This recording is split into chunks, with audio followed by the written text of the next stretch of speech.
आज गुरुपौर्णिमा. गुरुचा नाम गुरुविष्णू गुरुदेव महेश्वर गुरुचा परब्रह्म तस्मै.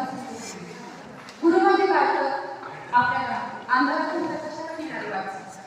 आमच्या जीवनामध्ये एक आदर्श गुरु होते ज्या आदर्श गुरुपौर्णिमा हा दिवस व्यासपौर्णिमा म्हणून साजरा केला जातो. त्यांना आपण काय म्हणतो आदि गुरु. त्या आदि गुरुंच्यामुळे गुरुपौर्णिमा साजरी केली जाते. तुम्ही सगळ्यांच्या तुमच्या गुरुंना चांगले त्याच्यावर तुम्ही घेतले पाहिजे. तुमचे गुरु तुमच्यासाठी एक आधार असतात. पुस्तक आपल्याला काय करतं की फक्त ज्ञान देतं. गुरु काय करतात आपल्याला उज्ज्वल भविष्य देतात. आज 2010 पासून मी इंग्लिश स्पीकिंग क्लासमध्ये आहे. माझे ट्युशन्स आहेत. माझ्याकडे जवळ लाखो विद्यार्थी शिकले. ऑनलाईन बॅचेस आहेत. फॉरेनरमध्ये माझी मुलं आहेत. ते आम्हाला आज एक फोन करतात, madam I always with you.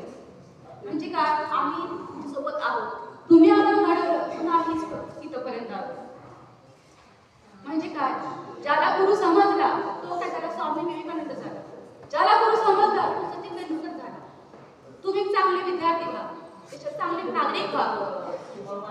काही नाही तर एक प्रकारचे चांगले शेतकरी व्हा, उद्योजक व्हा. म्हणजे काय तुमचे गुरु तुम्हाला ज्ञान देतात. ते ज्ञान तुम्ही आत्मसात करा.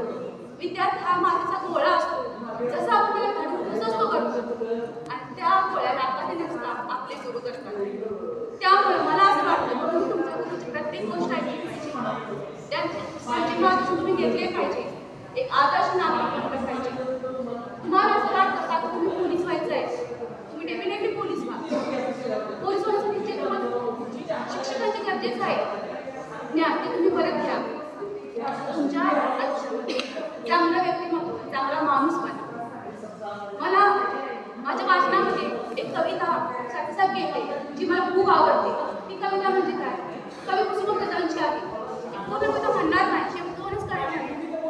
ओळखत असल्यावर मला पावसात आला कोणी, ओळखत असल्यावर मला पावसात आला कोणी. कपडे होते खडखडलेले केसावरचे पाणी, भिंत कसली चूल विजली होते नव्हते गेले. प्रसाद म्हणून कापण्यामध्ये पाणी मात्र ठेवले. एका गुढीची ताकद किती असते लक्षात ठेवा. भिंत कसली चूल विजली होते नव्हते गेले. प्रसाद म्हणून कापण्यामध्ये पाणी मात्र ठेवले. खिशाकडे हात जाता हसत हसत उठला. खिशाकडे हात जाता हसत हसत उठला. पैसा नकोय गुरुजी मला, फक्त एकटेपण आवडला. मोडून पडला संसार तरी मोडला नाही कणा. पाठीवरती हात ठेवून फक्त बाळा लढ म्हणा. पाठीवरती हात ठेवून फक्त बाळा लढ म्हणा. म्हणजे एक गुरु एक आदर्श मार्गदर्शक असतो. तुमच्या जीवनामध्ये